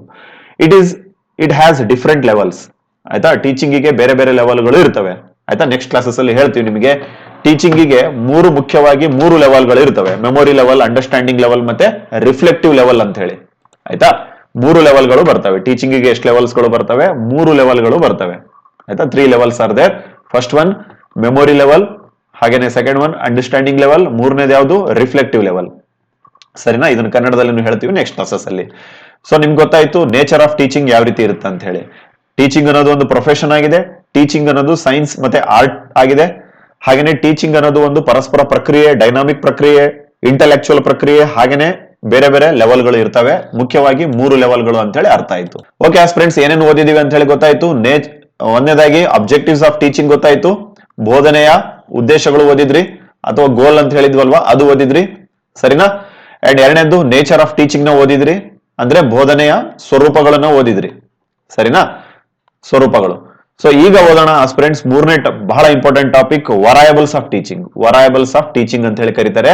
ಕನ್ನಡದಲ್ಲಿ ಬೋಧನೆಯ ಚಲಕಗಳು, ಆಯ್ತಾ. ಬೋಧನೆಯ ಚಲಕಗಳು ಅಥವಾ ಬೋಧನೆಯ ವ್ಯತ್ಯಾಸ ಅಥವಾ ವ್ಯತ್ಯಯ ಸಾಧ್ಯಗಳು ಅಂತ ಹೇಳಿ ಕರೀತಾರೆ, ಸರಿನಾ. ಅಥವಾ ಚಲಕಗಳು, ಇಷ್ಟು ತಲೆಯಲ್ಲಿ ಇಟ್ಕೊಳ್ಳಿ. ಓಕೆ ಫ್ರೆಂಡ್ಸ್, ವರಯಬಲ್ಸ್ ಆಫ್ ಟೀಚಿಂಗ್ ಕನ್ನಡದಲ್ಲಿ ಏನಂತ ಹೇಳ್ತಾರೆ ಇದನ್ನ? ಬೋಧನೆಯ ಚಲಕಗಳು, ಆಯ್ತಾ. ಬೋಧನೆಯ ಚಲಕಗಳು. ಯಾರ್ಯಾರು ನೋಟ್ಸ್ ಮಾಡ್ತಾ ಇದ್ದೀರಾ ಕೈಂಡ್ಲಿ ಇದೇ ರೀತಿ ಮಾಡಿ. ಬೋಧನೆಯ ಚಲಕಗಳು. ಓಕೆ, ಹಿಂದಿನ ಕಾಲದಲ್ಲಿ, ಹಳೆಯ ಕಾಲದಲ್ಲಿ, ಆಯ್ತಾ, 2 ಚಲಕಗಳನ್ನ ಮೇಂಟೈನ್ ಮಾಡ್ತಾ ಇದ್ರು. Old variables are 2 type which said only 2 things. ಎರಡನ್ನು ಮಾತ್ರ ಹೇಳ್ತಾ ಇದ್ರು ಅಲ್ಲಿ, ಎರಡನ್ನು ಮಾತ್ರ ಫೋಕಸ್ ಮಾಡ್ತಾ ಇದ್ರು. ಮೊದಲನೇದು ಯಾವುದು? ಟೀಚರ್. ಎರಡನೇದು ಯಾರು? ಸ್ಟೂಡೆಂಟ್. ಅಷ್ಟೇ, ಬೇರೆ ಏನಿದ್ದಿಲ್ಲ, ಸರಿನಾ. ಟೀಚರ್ ಏನ್ ಹೇಳ್ತಾರಲ್ವಾ ಅದೇ ಫೈನಲ್ ಆಗಿತ್ತು. ಎಲ್ಲಿ? ಹಳೆ ಕಾಲದಲ್ಲಿ, ಸರಿನಾ. ಅದನ್ನ ವಿದ್ಯಾರ್ಥಿಗಳು ಸುಮ್ಮನೆ ಕೇಳಿಸ್ಕೋಬೇಕಾಗಿತ್ತು, ಜಾಸ್ತಿ ಎಲ್ಲ ಮಾತಾಡಂಗಿದ್ದಿಲ್ಲ, ಸರಿನಾ. ಸೊ ನಾವೇನ್ ಓದ್ತಾ ಇದೀವಿ? ಬೋಧನೆಯ ಚಲಕಗಳನ್ನು ಓದ್ತಾ ಇದೀವಿ, ನೆನ್ಪಿಟ್ಕೊಳ್ಳಿ. ಓಕೆ, ನ್ಯೂ ವರಯಬಲ್ಸ್, ಹೊಸ ಚಲಕಗಳಲ್ಲಿ, ಆಯ್ತಾ, ಹೊಸ ಚಲಕಗಳಲ್ಲಿ 3 ರೀತಿಯ ಚಲಕಗಳು ಬರ್ತವೆ. ಮೊದಲನೇದು ಇಂಡಿಪೆಂಡೆಂಟ್ ಚಲಕ, ಸ್ವತಂತ್ರ ಅಂತ ಹೇಳ್ತಾರೆ. ಡಿಪೆಂಡೆಂಟ್ ಅಂತಂದ್ರೆ ಏನು? ಅವಲಂಬಿತ, ಸರಿನಾ, ಅವಲಂಬಿತ. ಹಾಗೇನೆ ಇಂಟರ್ವೀನಿಂಗ್ ಅಂದ್ರೆ ಏನು? ಆಯ್ತಾ, ನಿರಂತರವಾಗಿ ಬದಲಾಗುವ, ಆಯ್ತಾ, ನಿರಂತರವಾಗಿ ಬದಲಾಗುವ ಅಂತ ಹೇಳಿ ಕರೀತಾರೆ. ಸೊ ಚಲಕಗಳು, ಸರಿನಾ. ಸೊ ವರಯಬಲ್ಸ್ ಆಫ್ ಟೀಚಿಂಗ್ ಎಷ್ಟಿದಾವೆ ಈಗ ಸದ್ಯಕ್ಕೆ? 3 ಇದಾವೆ ನೋಡಿ, ಮೂರಲ್ಲ, ಮೂರಿದಾವೆ. ಹಳೇದೆಷ್ಟಿತ್ತು? ಎರಡಿತ್ತು. ಯಾರ್ಯಾರಿದ್ರು ಅವರು? ಟೀಚರ್ ಇದ್ರು, ಸ್ಟೂಡೆಂಟ್ ಅಥವಾ ಲರ್ನರ್ ಅಂತ ಕರೀತಾರೆ. ಸರಿನಾ? ಬರೀ ಇಬ್ಬರೇ ಇದ್ರು. ಈಗ ಎಷ್ಟು ಚೆನ್ನಾಗಿದ್ದಾರೆ? ಈಗ ಡೈರೆಕ್ಟ್ ಆಗಿ ಹೇಳಲ್ಲ, ಇಂಡಿಪೆಂಡೆಂಟ್, ಡಿಪೆಂಡೆಂಟ್, ಇಂಟರ್ವೀನಿಂಗ್ ಅಂತ ಹೇಳ್ತಾರೆ. ಹಳೆ ಕಾಲದಲ್ಲಿ ಎಷ್ಟಿತ್ತು? ಬರೀ ಎರಡಿದ್ರು. ಯಾರ್ಯಾರವರು? ಟೀಚರ್ ಮತ್ತೆ ಲರ್ನರ್ ಇದ್ರು. ಸರಿನಾ? ಈಗ ಏನಾಗಿದೆ ಅಂತ ನೋಡೋದಾದ್ರೆ ಮೂರಾಗಿದೆ. ಯಾರ್ಯಾರು? ಡಿಪೆಂಡೆಂಟ್ ಫಸ್ಟ್ ಆಫ್ ಆಲ್, ಆಯ್ತಾ? ಆಮೇಲೆ ಇಂಡಿಪೆಂಡೆಂಟ್, ಆಮೇಲೆ ಯಾರು ಬರ್ತಾರೆ? ಇಂಟರ್ವೀನಿಂಗ್ ವರಯಬಲ್ಸ್. ಇಂಟರ್ವೀನಿಂಗ್ ಅಂತಂದ್ರೆ ಏನು? ಕನ್ನಡದಲ್ಲಿ ನಿರಂತರವಾಗಿ ಬದಲಾಗುವಂತಹ ಚಲಕಗಳು. ಸರಿನಾ? ಸೊ ಈ ಮೂರು ಸೇರಿ ಈಗೇನಾಗಿದೆ? ವರಯಬಲ್ಸ್ ಆಫ್ ಟೀಚಿಂಗ್ ಆಗಿದೆ, ಹೊಸ, ಈಗ ಸದ್ಯಕ್ಕೆ, ಆಯ್ತಾ? ಹೊಸ ಕಾಲದಲ್ಲಿ, ಆಧುನಿಕ ಕಾಲದಲ್ಲಿ. ಸೊ ಇಂಡಿಪೆಂಡೆಂಟ್ ಚಲಕ ಯಾರು ಬರ್ತಾರೆ ಇಲ್ಲಿ? ಅಫ್ಕೋರ್ಸ್ ಟೀಚರ್, ಆಯ್ತಾ? ಟೀಚರ್ ಏನಾಗಿರ್ತಾರೆ ಇಲ್ಲಿ? ಸ್ವತಂತ್ರವಾಗಿರ್ತಾರಂತೆ, ಆಯ್ತಾ? ಇವರಿಗೆ ಸ್ವತಂತ್ರ ಫ್ರೀಡಮ್ ಇರುತ್ತೆ. ಇವರಿಗೆ ಯಾವ ರೀತಿ ಆದ್ರೂ ಪಾಠ ಮಾಡಬಹುದು, ಹೇಗಾದ್ರೂ ಪಾಠ ಮಾಡಬಹುದು ಇವರು. ಸರಿನಾ? ಡಿಪೆಂಡೆಂಟ್ ಯಾರಿಲ್ಲಿ? ಲರ್ನರ್, ವಿದ್ಯಾರ್ಥಿ ಏನಾಗಿರ್ತಾರೆ ಇಲ್ಲಿ? ಅವಲಂಬಿತ ಆಗಿರ್ತಾರೆ, ಆಯ್ತಾ? ಅವಲಂಬಿತ ಆಗಿರ್ತಾರೆ. ಸರಿನಾ? ಹಾಗೇನೆ ಇಂಟರ್ವೀನಿಂಗ್ ಅಲ್ಲಿ ಯಾವ್ಯಾವ ಬರ್ತವೆ? ಇಂಟರ್ವೀನಿಂಗ್ ಅಲ್ಲಿ ಅಂದ್ರೆ ನಿರಂತರವಾಗಿ ಬದಲಾಗುತ್ತಿರುವಂತ ಚಲಕಗಳಲ್ಲಿ ಯಾರ್ಯಾರು ಬರ್ತಾರಂತ ನೋಡೋದಾದ್ರೆ ತುಂಬಾ ಬರ್ತಾರೆ. ಹೆಂಗೆ ಸರ್? ಯಾವ ತರ ನೆನ್ಪಿಟ್ಕೋಬೇಕು ಅಂತಂದ್ರೆ ಎಕ್ಸಾಂಪಲ್ ನೋಡಿ, ಆಯ್ತಾ? TLM ಅಂತ ಹೇಳಿ ನೀವು ಓದಿರ್ತೀರ. TLM ಅಂದ್ರೆ ಏನು? ಟೀಚಿಂಗ್ ಲರ್ನಿಂಗ್ ಮೆಟೀರಿಯಲ್ಸ್ ಅಂತ ಕರೀತಾರೆ. ಅಂದ್ರೆ ಬೋಧನೆ ಮಾಡೋದಕ್ಕೆ ಉಪಯೋಗವಾಗುವಂತಹ ಕೆಲವೊಂದು ಸಾಮಗ್ರಿಗಳು, ಆಯ್ತಾ? ಕಲಿಕಾ ಸಾಮಗ್ರಿಗಳು ಇನ್ ಕನ್ನಡ, ಆಯ್ತಾ? ಕಲಿಕಾ ಸಾಮಗ್ರಿಗಳು ಅಂತ ಕರೀತಾರೆ. ಎರಡನೇದು ಕಲಿಕಾ ಸಾಮಗ್ರಿ ಅಂದ್ರೆ ಏನು? ಈಗ ನೋಡ್ರಪ್ಪ, ಪಾಠ ಮಾಡೋದಕ್ಕೆ ಏನೇನ್ ಬೇಕು? ಒಂದು ಬೋರ್ಡ್ ಬೇಕು, ಒಂದು, ಆಯ್ತಾ, ಚಾಕ್ ಪೀಸ್ ಬೇಕಾಗತ್ತೆ, ಮಾರ್ಕರ್ ಬೇಕಾಗತ್ತೆ, ಆಯ್ತಾ? ಒಂದು ಸಿಸ್ಟಮೆಟಿಕ್ ವಾತಾವರಣ ಬೇಕಾಗತ್ತೆ. ಇದನ್ನೆಲ್ಲವನ್ನ ಏನಂತ ಕರೀತಾರೆ? TLM ಅಂತ ಹೇಳಿ ಕರೀತಾರೆ. ಅಥವಾ ಪ್ರಯೋಗ ಮಾಡ್ಬೇಕಂದ್ರೆ ಲ್ಯಾಬಿನ ಇನ್ಸ್ಟ್ರೂಮೆಂಟ್ಗಳು ಬೇಕಾಗತ್ತೆ, ಸೂಕ್ಷ್ಮದರ್ಶಕ ಬೇಕಾಗತ್ತೆ. ಇವೆಲ್ಲವನ್ನು ಏನಂತ ಕರೀತಾರೆ? ಕಲಿಕಾ ಸಾಮಗ್ರಿಗಳು. ಸೊ ಇವೆಲ್ಲ ಏನು? ಇಂಟರ್ವೀನಿಂಗ್ ಅಲ್ಲಿ ಬರ್ತವೆ. ಹಾಗೇನೆ ಬುಕ್ ನೋಡಿ, ವೆರಿ ಇಂಪಾರ್ಟೆಂಟ್. ಬುಕ್ ಅಂತೂ ನಿಮ್ಗೆ ನಿಮ್ಮ ಹತ್ರ ಇದ್ದೇ ಇರುತ್ತೆ. ಹಾಗೇನೆ ಆಸ್ಪಿರೆಂಟ್ಸ್ ಈ ಒಂದು ಎನ್ವಿರಾನ್ಮೆಂಟ್, ಹಾಗೇನೆ ಆಸ್ಪಿರೆಂಟ್ಸ್ ಕರಿಕ್ಯುಲಮ್, ಆಯ್ತಾ? ಕರಿಕ್ಯುಲಮ್, ಪಠ್ಯಕ್ರಮ ಅಂತ ಹೇಳ್ತೀವಲ್ವಾ, ಅದನ್ನು ಎಲ್ಲಿ ಬರುತ್ತೆ? ಇಂಟರ್ವೀನಿಂಗ್ ಅಲ್ಲಿ ಬರುತ್ತೆ. ಹಾಗೇನೆ ಮೆಥಡ್ಸ್, ಆಯ್ತಾ? ಮೆಥಡ್ಸ್ ಇವೆಲ್ಲ ಎಲ್ಲಿ ಬರ್ತವೆ? ಇಂಟರ್ವೀನಿಂಗ್ ಅಲ್ಲಿ ಬರ್ತವೆ. ಇವನ್ನೆಲ್ಲ ಯಾಕೆ ಇಂಟರ್ವೀನಿಂಗ್ ಅಲ್ಲಿ ಇಟ್ರು ಅಂತ ನೋಡೋದಾದ್ರೆ ಇವು ನಿರಂತರವಾಗಿ ಬದಲಾಗ್ತಾ ಇರ್ತವೆ. ಎಕ್ಸಾಂಪಲ್ ಹೇಳಿದ್ವಿ ನಿಮಗೆ. ಈಗ ಎಕ್ಸಾಂಪಲ್ ನೋಡೋದಾದ್ರೆ TLM ಅಂತ ಹೇಳ್ತಾ ಇದೀವಿ, ಆಯ್ತಾ? TLM ಅಂದ್ರೇನು? ಟೀಚಿಂಗ್ ಲರ್ನಿಂಗ್ ಮೆಟೀರಿಯಲ್ ಅಂತ ಹೇಳಿ ಕರಿತೀವಿ, ಕಲಿಕಾ ಸಾಮಗ್ರಿಗಳು ಅಂತ ಹೇಳಿ ಕರಿತೀವಿ, ಅಥವಾ ಬೋಧನಾ ಸಾಮಗ್ರಿಗಳು ಅಂತ ಹೇಳಿ ಕರಿತೀವಿ. ಸೊ ಪಾಠ ಮಾಡ್ಬೇಕಂತಂದ್ರೆ ಒಂದೇ ರೀತಿ TLM ಬಳಸಲ್ಲ ನೀವು. ಕನ್ನಡಕ್ ಬೇರೆ, ಇಂಗ್ಲಿಷಿಗೆ ಬೇರೆ, ಮ್ಯಾಥ್ಸಿಗೆ ಬೇರೆ, ವಿಜ್ಞಾನಕ್ಕೆ ಬೇರೆ ಬಳಸ್ತಿರ್ತಾನೆ. ನಿರಂತರವಾಗಿ ಬದಲಾಗ್ತಾ ಇರುತ್ತೆ. ಅದೇ ರೀತಿ ನಾವು ಓದಿದ್ವಿ ಕರಿಕ್ಯುಲಮ್ ಅಂತ ಹೇಳಿ. ಕರಿಕ್ಯುಲಮ್ ನೋಡಿ ಒಂದೇ ತರ ಇರ್ತಾ ಇಲ್ಲ. ನ್ಯಾಷನಲ್ ಎಜುಕೇಶನ್ ಪಾಲಿಸಿ ಜಾರಿಗೆ ಆಗಿರೋದ್ರಿಂದ ಕಂಪ್ಲೀಟ್ ಪಿಕ್ಚರೇ ಚೇಂಜ್ ಆಗೋಗಿದೆ. ಯಾವ್ದ್ರದ್ದು? ಕರಿಕ್ಯುಲಮ್ದು. ಹಾಗೇನೆ ಮೆಥಡ್ಸ್, ವೇರಿಯಸ್ ಮೆಥಡ್ಸ್ ಗಳು ಬರ್ತವೆ ಪಾಠ ಮಾಡೋದ್ರಲ್ಲಿ. ಸರಿನಾ? ಅದನ್ನ ಮುಂದೆ ಓದ್ತಾ ಇದೀವಿ ನಾವು. ಸೊ ಇವೆಲ್ಲವೂ ಏನಾಗುತ್ತೆ ಆಸ್ಪಿರೆಂಟ್ಸ್? ಇಂಟರ್ವೀನಿಂಗ್ ಅಂದ್ರೇನು? ನಿರಂತರವಾಗಿ ಬದಲಾಗುತ್ತಿರುವಂತ ಚಲಕಗಳು. ಸೊ ಏನ್ ಅರ್ಥ ಮಾಡ್ಕೊಂಡ್ರಿ ಇಲ್ಲಿ? ವರಯಬಲ್ಸ್ ಆಫ್ ಟೀಚಿಂಗ್, ಆಯ್ತಾ? ಬೋಧನೆಯ ಚಲಕಗಳನ್ನ ಅರ್ಥ ಮಾಡ್ಕೊಂಡಿದ್ದೀರ. ಹಿಂದೆ ಎಷ್ಟಿತ್ತು? ಎರಡಿತ್ತು. ಈಗ ಎಷ್ಟಿದೆ? ಮೂರಿದೆ. ಅವ್ಯಾವ ಅಂತ ಗೊತ್ತಾಯ್ತು. ಡಿಪೆಂಡೆಂಟ್, ಇಂಡಿಪೆಂಡೆಂಟ್, ಹಾಗೆ ಇಂಟರ್ವೀನಿಂಗ್ ವರಯಬಲ್ಸ್ ಅಂತ ಹೇಳಿ ಕರೀತಾರೆ. ಇನ್ನು ಶಾರ್ಟ್ಕಟ್ ಆಗಿ ಹೇಳ್ಬೇಕಂತಂದ್ರೆ ಹೆಲ್ಪಿಂಗ್ ವರಯಬಲ್ಸ್ ಅಂತಾನು ಕರೀತಾರೆ. ಇದನ್ನ ಹೆಲ್ಪಿಂಗ್ ವರಯಬಲ್ಸ್ ಅಂತ ಹೇಳಿನೂ ಕರೀತಾರೆ. ನೆನ್ಪಿಟ್ಕೊಳ್ಳಿ, ಸಹಾಯಕ ಚಲಕಗಳು ಅಂತ ಹೇಳಿ ಕರೀತಾರೆ. ಸರಿನಾ ಆಸ್ಪಿರೆಂಟ್ಸ್? ಐ ಹೋಪ್ ನಿಮ್ಗೆ ನೀಟಾಗಿ ಅರ್ಥ ಆಗಿದೆ. ಸೊ ಹಾಗಾದ್ರೆ MCQs ಕೇಳ್ತಾರ ಸರ್ ಇದ್ರ ಮೇಲೆ? ಯಾವ್ದ್ರ ಮೇಲೆ? ಈ ವರಯಬಲ್ಸ್ ಗಳ ಮೇಲೆ ಪ್ರಶ್ನೆ ಕೇಳ್ತಾರ? 100% ಕೇಳ್ತಾರೆ, ಆಯ್ತಾ? ಯಾವ ತರ ಕೇಳ್ಬೋದು? ಎಕ್ಸಾಂಪಲ್, ಈಗ ಶಿಕ್ಷಕ ಎಂತಹ ವರಯಬಲ್ ಅಂತ ಹೇಳಿ ಕೇಳ್ತಾರೆ, ಆಯ್ತಾ? ಟೀಚರ್ ಇದಾರಲ್ವಾ, ಎಂತಹ ವರಯಬಲ್, ಎಂತಹ ಚಲಕ ಅಂತ ಹೇಳಿ ಕೇಳ್ತಾರೆ. ಡಿಪೆಂಡೆಂಟಾ, ಇಂಡಿಪೆಂಡೆಂಟಾ, ಏನು ನಿರಂತರವಾಗಿ ಬದಲಾಗುತ್ತಾ ಇರುವಂತಹ ಅಂತ ಕೇಳ್ತಾರೆ. ಸೊ ಟೀಚರ್ ಯಾರಾಗಿರ್ತಾರೆ? ಕಂಪ್ಲೀಟ್ ಆಗಿ ಇಂಡಿಪೆಂಡೆಂಟ್, ಇವರು ಸ್ವತಂತ್ರ ಅಭ್ಯರ್ಥಿ ಇವರು. ಸರಿನಾ? ಯಾರು? ಟೀಚರ್. ಹಾಗೇನೆ ವಿದ್ಯಾರ್ಥಿಗಳು ಏನಾಗಿರ್ತಾರೆ? ಅವರು ಯಾವಾಗಲೂ ಡಿಪೆಂಡೆಂಟ್. ಶಿಕ್ಷಕ ಏನು ಓದಿಸ್ತಾನೆ ಅದನ್ನ ಓದುವಂತಹ ವ್ಯಕ್ತಿಗಳಾಗಿರ್ತಾರೆ. ಹಾಗೇನೆ ಫಾರ್ ಎಕ್ಸಾಂಪಲ್ ಯಾವ್ದಾದ್ರು ಒಂದು ಹೇಳ್ಬೋದು, ಕರಿಕ್ಯುಲಮ್ ಅಂದ್ರೆ ಏನ್ ಸರ್ ಕನ್ನಡದಲ್ಲಿ? ಪಠ್ಯಕ್ರಮ. ಸೊ ಪಠ್ಯಕ್ರಮ ಎಂತಹ ಚಲಕ ಅಂತೇಳಿ ಕೇಳಿದ್ದಾರೆ. ಸೊ ಅದೇನದು? ಇಂಟರ್ವೀನಿಂಗ್ ಅಂತಂದ್ರೇನು? ಹೆಲ್ಪಿಂಗ್ ಅಥವಾ ನಿರಂತರವಾಗಿ ಬದಲಾಗುತ್ತಿರುವಂತ ಚಲಕ. ಈ ರೀತಿಯ ಪ್ರಶ್ನೆಗಳನ್ನ ಕೇಳ್ತಾರೆ ಆಸ್ಪಿರೆಂಟ್ಸ್. ಓಕೆ, ಐ ಹೋಪ್ ನಿಮ್ಗೆ first one, second one, third one ಅರ್ಥ ಆಗಿದೆ. ಈಗ ನಾಲ್ಕನೇದು ಓದೋಣ. ಪ್ರೊಸೆಸ್ ಆಫ್ ಟೀಚಿಂಗ್, ಆಯ್ತಾ? ಪ್ರೊಸೆಸ್ ಆಫ್ ಟೀಚಿಂಗ್ ಅಂತ ಹೇಳಿ ಕರೀತಾರೆ. ಬೋಧನೆಯ ಪ್ರಕ್ರಿಯೆಗಳು. ಓಕೆ, ಸೊ ಇವೆಷ್ಟಿದಾವ ಅಂತ ನೋಡೋದಾದ್ರೆ 6 ಇದಾವೆ. ಎಷ್ಟಿದಾವೆ? 6 ಇದಾವೆ ನೋಡಿ, ಆಯ್ತಾ? 6 ಬೋಧನೆಯ ಉದ್ದೇಶಗಳು ಇದಾವೆ, ಆಯ್ತಾ? ಸರಿ, ಇದೇ ಆರ್ಡರ್ ನೆನ್ಪಿಟ್ಕೋಬೇಕಾ? ಹೌದು ಆಸ್ಪಿರೆಂಟ್ಸ್, ಇದೇ ಆರ್ಡರ್ ನೆನ್ಪಿಟ್ಕೋಬೇಕು. ಓಕೆ, ನಂಬರ್ 1 ಬರೋದು ಅಬ್ಜೆಕ್ಟಿವ್ಸ್, ಕನ್ನಡದಲ್ಲಿ ಉದ್ದೇಶಗಳು. ಸರಿನಾ ಆಸ್ಪಿರೆಂಟ್ಸ್? ಎರಡನೇದು ಬ್ಯಾಕ್ ಗ್ರೌಂಡ್ ಅಂದ್ರೇನು, ಹಿನ್ನೆಲೆ. ಮೂರನೇದು ಪ್ಲಾನಿಂಗ್ ಅಂದ್ರೇನು, ಯೋಜನೆ ಮಾಡೋದು. ಆಯ್ತಾ. ನಾಲ್ಕನೇದು ಟೀಚಿಂಗ್ ಅಂದ್ರೇನು, ಬೋಧನೆ ಮಾಡೋದು. ಐದನೇದು ಇವ್ಯಾಲ್ಯೂಯೇಷನ್ ಅಂದ್ರೇನು, ಮೌಲ್ಯಮಾಪನ ಮಾಡೋದು. ಸರಿನಾ, ಮೌಲ್ಯಮಾಪನ ಮಾಡ್ತೀವಲ್ವಾ, ಮೌಲ್ಯಮಾಪನ ಮಾಡೋದು. ಅಂಡ್ ರೀಟೀಚ್ ಮಾಡೋದು, ಮರು ಬೋಧನೆ ಮಾಡೋದು. ಆಯ್ತಾ, ಮರು ಬೋಧನೆ ಮಾಡೋದು ಅಥವಾ ಮುಂದಕ್ಕೆ ಹೋಗುವುದು. ಮೂವ್ ಅಂತಂದ್ರೇನು, ಮುಂದಕ್ಕೆ ಹೋಗೋದು. ಸೊ ಈ 6 ಪ್ರಮುಖ ಉದ್ದೇಶಗಳಿದಾವೆ. ಇದರಲ್ಲಿ ಟೀಚಿಂಗ್ ಎಷ್ಟು ಉದ್ದೇಶಗಳಿದಾವಂತೆ, ಟೀಚಿಂಗ್ ಎಷ್ಟು ಪ್ರಕ್ರಿಯೆಗಳಿದಾವಂತೆ, 6 ಮೇನ್ ಪ್ರಕ್ರಿಯೆಗಳಿದಾವೆ. ಸರಿನಾ. Process of teaching has 6 elements: objectives, back ground, planning, teaching, evaluation ಮತ್ತೆ ರೀಟೀಚಿಂಗ್.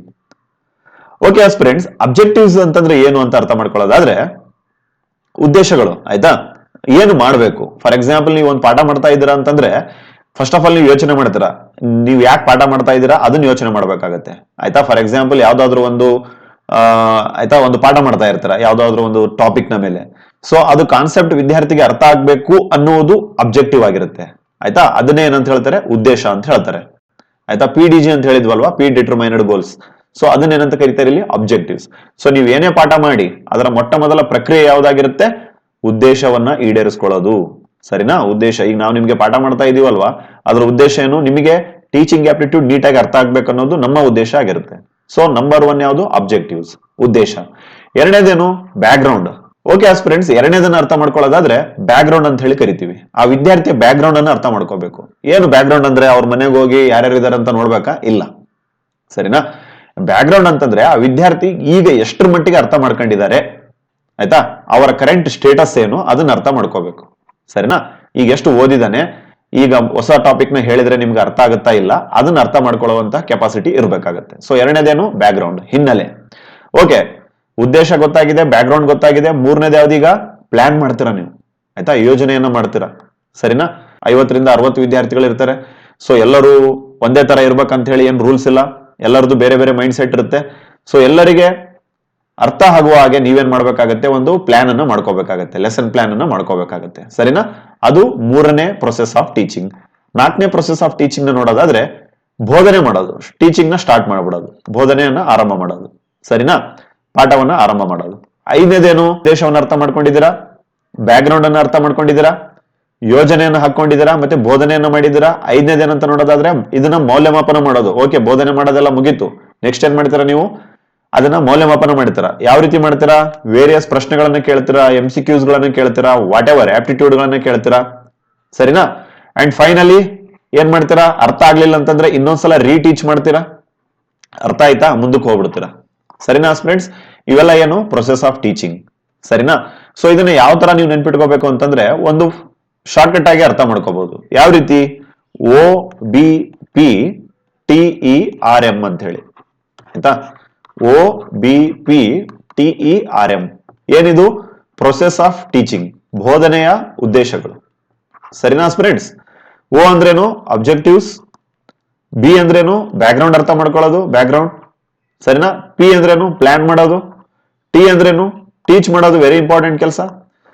ಅಂಡ್ E ಅಂದ್ರೇನು, ಇವ್ಯಾಲ್ಯುವೇಟ್ ಮಾಡೋದು. R ಅಂದ್ರೇನು, ರಿವಿಷನ್ ಮಾಡೋದು. ಸರಿನಾ. M ಅಂದ್ರೇನು, ಮೂವ್ಮೆಂಟ್, ಮುಂದಕ್ಕೆ ಹೋಗೋದು.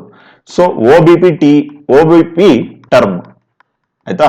OBP ಟರ್ಮ್, ಲೋ BP ಅಲ್ಲ, OBP ಅಂತ ಹೇಳಿ ಕರೀತಾರೆ. ಆಯ್ತಾ. ನಿಮ್ಮ BP ಯಾವಾಗಲೂ ಹೈ ಇರಬೇಕು. ಸರಿನಾ. How is the josh, high. Okay. So OBPTERM. So ಇದೇನಾಗುತ್ತೆ, ಪ್ರೊಸೆಸ್ ಆಫ್ ಟೀಚಿಂಗ್, ಬೋಧನೆಯ ಪ್ರಕ್ರಿಯೆ. ಓಕೆ ಫ್ರೆಂಡ್ಸ್, ಇದೇ ಆರ್ಡರ್ ಅಲ್ಲಿ ನೆನ್ಪಿಟ್ಕೋಬೇಕಾಗುತ್ತೆ, ಸೆಂಟ್ರಲ್ ಎಲ್ಲ ಬರೆಯೋಂಗಿಲ್ಲ. ಓಕೆನಾ. ಓಕೆ ಫ್ರೆಂಡ್ಸ್, ಇವತ್ತು ನೀವು ಏನೇನು ಓದಿದಿರಾ, first of all objectives of teaching ನ ಓದ್ಕೊಂಡ್ ಬಂದಿದ್ದೀರಾ, ಬೋಧನೆಯ ಉದ್ದೇಶಗಳು, ನೇಚರ್ ಆಫ್ ಟೀಚಿಂಗ್ ನ ಓದಿದಿರಾ, ಅಂಡ್ ವರಯಬಲ್ ಆಫ್ ಟೀಚಿಂಗ್ ನ ಓದಿದಿರಾ, ಪ್ರೊಸೆಸ್ ಆಫ್ ಟೀಚಿಂಗ್ ನ ಓದಿದಿರಾ. ಕನ್ನಡದಲ್ಲಿ ಬೋಧನೆಯ ಉದ್ದೇಶ ಅರ್ಥ ಆಗಿದೆ, ಬೋಧನೆಯ ಸ್ವರೂಪ, ಬೋಧನೆಯ ಚಲಕ ಮತ್ತೆ ಬೋಧನೆಯ ವಿವಿಧ ಪ್ರಕ್ರಿಯೆಗಳು ಅರ್ಥ ಆಗಿದೆ. ಸರಿನಾ. ನೆಕ್ಸ್ಟ್ ಕ್ಲಾಸ್ ಅಲ್ಲಿ, ಆಯ್ತಾ. ಓಕೆ ಫ್ರೆಂಡ್ಸ್, ನೆಕ್ಸ್ಟ್ ಕ್ಲಾಸಸ್ ಅಲ್ಲಿ ವೆರಿ ಇಂಪಾರ್ಟೆಂಟ್, ಆಯ್ತಾ, ವೆರಿ ಇಂಪಾರ್ಟೆಂಟ್, ಬ್ಲೂಮ್ ಅವರ ಟ್ಯಾಕ್ಸಾನಮಿಯನ್ನ ಅರ್ಥ ಮಾಡ್ಕೊಂಡ್ ಬರೋಣ. ಆಕ್ಚುಲಿ ಇದೇ ಕ್ಲಾಸ್ ಅಲ್ಲಿ ಹೇಳ್ಬೇಕಿತ್ತು, ಬಟ್ ತುಂಬಾ ಲೆಂತ್ ಆಗುತ್ತೆ ವಿಡಿಯೋದು. ಸರಿನಾ. ಬ್ಲೂಮ್ ಅವರ ಟ್ಯಾಕ್ಸಾನಮಿಯನ್ನ ಅರ್ಥ ಮಾಡ್ಕೊಂಡ್ ಬರೋಣ. ಇಷ್ಟೊತ್ತು ನಾವು ನಿಮ್ಗೆ ಏನ್ ಹೇಳಿದ್ವಲ್ವಾ, ಇದರಿಂದ ಪಕ್ಕ ಏನಿಲ್ಲ ಅಂದ್ರು 2 ರಿಂದ 3 ಕ್ವಶನ್ಸ್ ಗಳು ಬಂದೇ ಬರುತ್ತೆ. ಸರಿನಾ ಫ್ರೆಂಡ್ಸ್. ಬೋಧನೆಯ ಪ್ರಕ್ರಿಯೆ ಮೇಲೆ ಬರ್ಬೋದು, ಅಂದ್ರೆ ಪ್ರೊಸೆಸ್ ಆಫ್ ಟೀಚಿಂಗ್ ನ ಮೇಲೆ ಬರ್ಬೋದು, ಅಥವಾ ಅಬ್ಜೆಕ್ಟಿವ್ಸ್ ಮೇಲೆ ಬರ್ಬೋದು, ನೇಚರ್ ಮೇಲೆ ಬರ್ಬೋದು, ವಾಟ್ ಎವರ್ ವರಯಬಲ್ಸ್, ಡಿಪೆಂಡೆಂಟ್ ಯಾವುದು, ಇಂಡಿಪೆಂಡೆಂಟ್ ಯಾವ್ದೆಲ್ಲ ಕೇಳಬಹುದು. ಸರಿನಾ ಫ್ರೆಂಡ್ಸ್. ಇನ್ನೂ ನಿಮ್ಗೆ ಏನಾದ್ರು ಅರ್ಥ ಆಗಿಲ್ಲ ಅಂತಂದ್ರೆ you can ask mean comment section. We try to answer. Thank you for listening. As always, God bless you all.